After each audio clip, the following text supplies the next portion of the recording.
Survival games tend to be tough. I mean, one of the main purposes of them is to challenge you to make it through the day, to survive as long as possible. But there are some survival games that take this idea to the next level. From brutal mechanics to extremely unforgiving worlds, in this video, we're going to break down some of the games that exist to push players to their limits and test how long you can hold on under the worst circumstances. Let's get into it.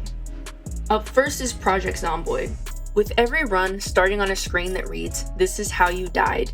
Project Zomboid isn't exactly low-key about being a difficult game. You know going into the game that any mistakes can lead to permadeath and erase hours of hard work. Knowing that a single bite can end your run, you'll live with constant stress and paranoia. Your heartbeat racing as you loot a home and hear zombies crashing into the windows and doors. And the mechanics push for realism, with you having to navigate a complicated needs system for your character that isn't unlike real life in many ways. You'll face hunger, thirst, depression, nervousness, and somehow even boredom. I don't know how someone could be bored during a zombie apocalypse, but it can happen in Project Zomboid. You'll need to manage all of these needs very quickly and appropriately to keep things from spiraling out of control. I think it's safe to say that your character isn't the only one that'll be dealing with stress during a run of Project Zomboid.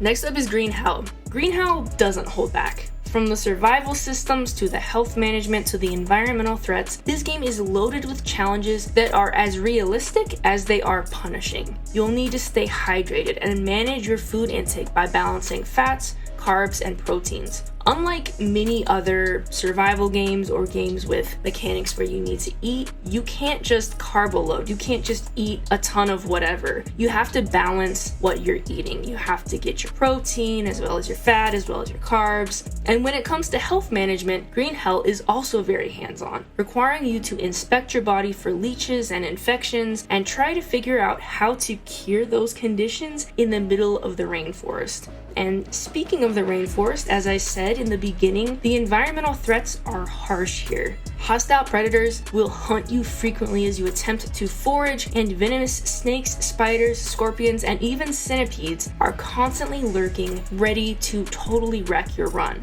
A seemingly small event like being low on certain nutrients or being bitten that might not throw you off too much in another survival game could massively impact your well-being in Green Hell. You'll find that the rainforest setting is as beautiful as it is brutal. Next up we have The Long Dark.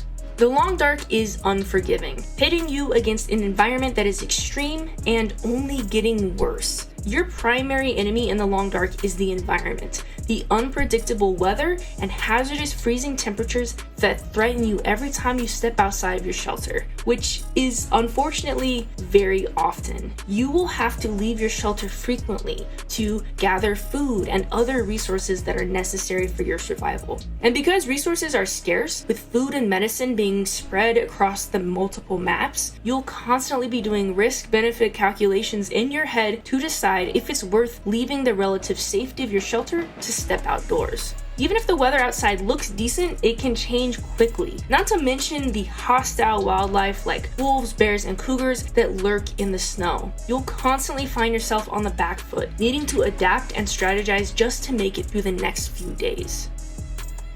Next on the list we have Frostpunk. Frostpunk differs from the previous entries on this list because it includes having to manage a society, including keeping hopes up and dealing with complicated political systems. Instead of managing one character, in Frostpunk you'll manage a group who are desperately trying to survive and rebuild in the midst of a frozen world. Manage temperature, food, and other resources in hopes of ensuring the future of your city, while also facing complicated moral dilemmas that will not only guide your future but also greatly impact the happiness of your citizens. Frostpunk takes the environmental challenges of survival games like The Long Dark and asks, what about if you also had to lead a group of people through it? Next, we have Sons of the Forest. When it comes to accessing basic resources like food and water, Sons of the Forest is definitely a bit easier than games like Green Hell or The Long Dark. Fish is relatively plentiful. There are plants that grow berries that you can harvest and then grow for yourself. Where the challenge of the game really comes from is the brutality of the enemy AI, constantly watching you for weaknesses and attacking when you least expect it. Those first few days and nights that you're really working to build up your shelter are often the scariest and most stressful, because the enemies will frequently come by and check out your shelter that you're building and test you. They are strong and relentless, and even after you've built up your camp, if you stray far away from it to gather resources, explore other locations, or venture into caves, it is guaranteed that there will be enemies waiting for you. Building traps and weapons will help, but there's a steep learning curve here before you can really breathe and feel at least a little comfortable. At least that is until the game throws stronger, even more terrifying enemies at you. Next, we have This War of Mine. This War of Mine challenges you to manage a group of survivors in a city that is engulfed in war. Your survivors are civilians. They are regular people who lack a lot of the skills that we kind of get used to having as a protagonist in a survival game. They have very small carrying capacity. They don't really have fighting skills. They're just average people who are trying to survive.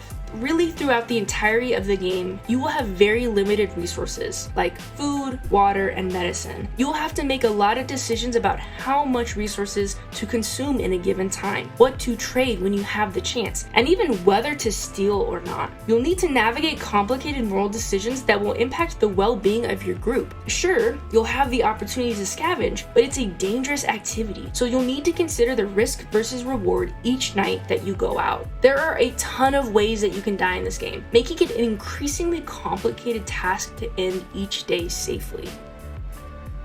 Next up, we have Ancestors: The Humankind Odyssey. Ancestors doesn't hold your hand at all, which can make it really difficult to progress in the game and to avoid disasters for the group of primates that you're managing. In this game, you're tasked with leading a group of early primates through a dangerous world as they evolve, learning through activities and encounters in the world. Because the game doesn't give you very much guidance at all, you'll be experimenting a lot, which can lead to benefits for your group or loss of an entire lineage. Ancestors is a constant struggle. It can be punishing at times, it can be frustrating, and also it has moments where it can be very fun. Next up, we have Subsistence. Subsistence challenges you to build from nothing to maybe something sustainable, if you can ever get there. The resources are very limited, especially early in the game, requiring you to gather and hunt and be out in the world a lot, which puts you in the sight of a lot of predators. This game is really crawling with predators, and they will hunt you down and they will end your run very quickly. The weather and the season mechanics of the game mean that you have to work quickly to build a shelter, to craft warmer clothing, and to find food to ensure that you can make it through a harsh winter. All of this may sound kind of like what you would expect from most survival games, but Subsistence has another twist. And that twist is that you are being hunted by NPC hunters who are aggressive and intelligent. So while you're desperately trying to survive, you also have to be watching over your shoulder. And I just want to note, when I say desperately trying to survive, this game can be frustrating, especially at the beginning, with how much work and trial and error it can take to get things working out. When we talk about a game being punishing, I think there's punishing fun, and then there's punishing that's almost a little bit painful, and I think sometimes Subsistence can fall into the latter a little bit. Not that it's not worth trying, but I've had my moments of being very discouraged. Finally, we're going to talk about Darkwood. How about a survival game with some horror aspects to it? Darkwood has got a good amount of survival and a good amount of horror. Resources, especially weapons, are scarce and break easily, making combat even more stressful than it might already be. And it's already pretty stressful because it's a very eerie world. And that's not all, because nighttime in Darkwood is incredibly dangerous. You'll need to barricade yourself inside your shelter, hoping you'll make it safely through the night. Even during daytime, time, because your field of view is very limited, you often won't be able to see danger coming until it's nearly on you. The dangers come from all areas in this game. The limited resources, the dangerous enemies, and very minimal map markers, or just general assistance and tips from the game itself. I want to throw in a few honorable mentions. First up is Don't Starve. Overall limited guidance combined with tough wildlife and enemies, as well as limited resources and harsh seasons, make this a challenging game to succeed in. Next is Rust. What really makes Rust a challenging survival game is the PvP game features, where other players are much more likely to just take you out than team up with you or provide you any kind of assistance.